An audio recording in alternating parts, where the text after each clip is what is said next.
Okay, so today I'm ranking my personal top 5 One Piece arcs. But real quick before I start, I actually came to One Piece late, like very late. While everyone else was watching this show, I was somewhere else, completely missing out. And now I'm watching it and I seriously can't stop. I'm currently on Wano right now, so some of the later arcs aren't in this ranking yet. Not because they're bad, I just haven't finished them properly. So this is my top 5 based on everything I've watched so far. And honestly, even without the later arcs, there's already so much to talk about. This is completely my personal opinion, by the way. You might agree. You might think I'm completely wrong. Either way, drop your ranking in the comments. I genuinely want to see where everyone lands. Number 5, Whole Cake Island. Now look, this arc is actually really good. Big Mom is terrifying, her kingdom is insane, the wedding scene alone is one of the most chaotic things Oda has ever written. But bro, I am a Sanji fan, and watching Sanji in this arc was genuinely painful. Not painful like bad painful, painful like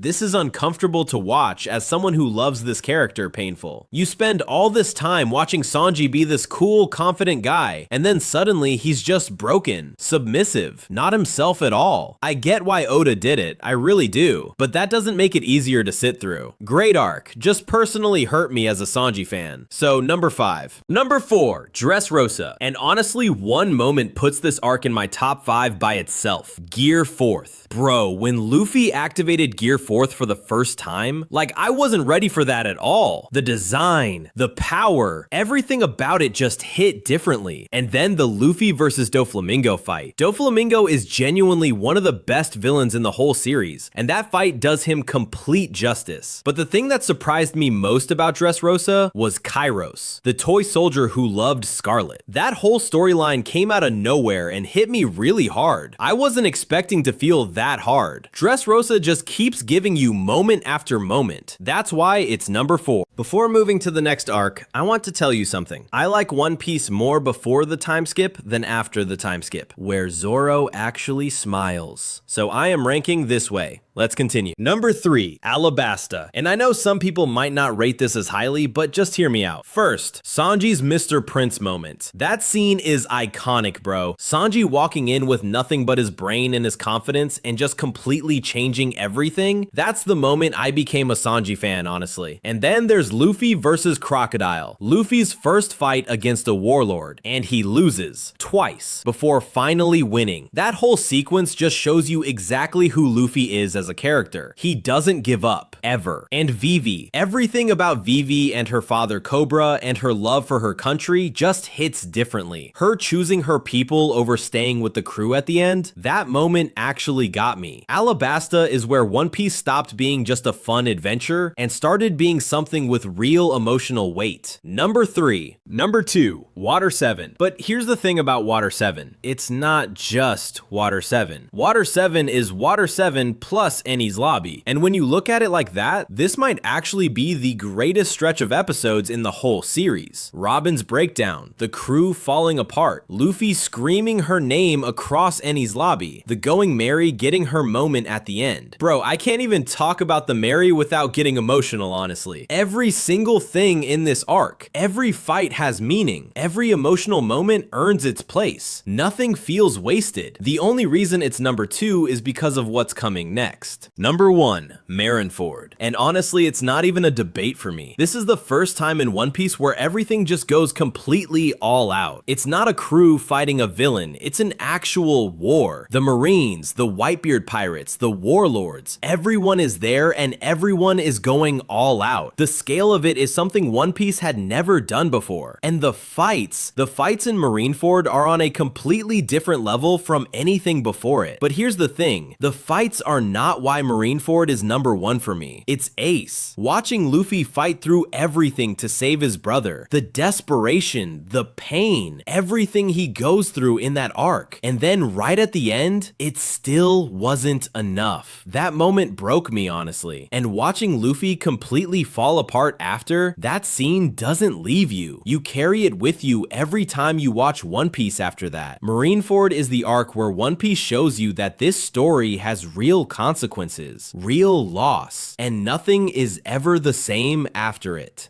Number 1, Always. That's my personal top 5. Marineford, Water 7, Alabasta, Dressrosa, Whole Cake Island. Drop your ranking in the comments. I actually want to see where everyone agrees and where I'm completely wrong. And if you haven't subscribed yet, we're almost at 1,000 subs. Thanks for the support you guys have given for me. That really motivates me to post videos. Without you guys, I am nothing. Let's get there together.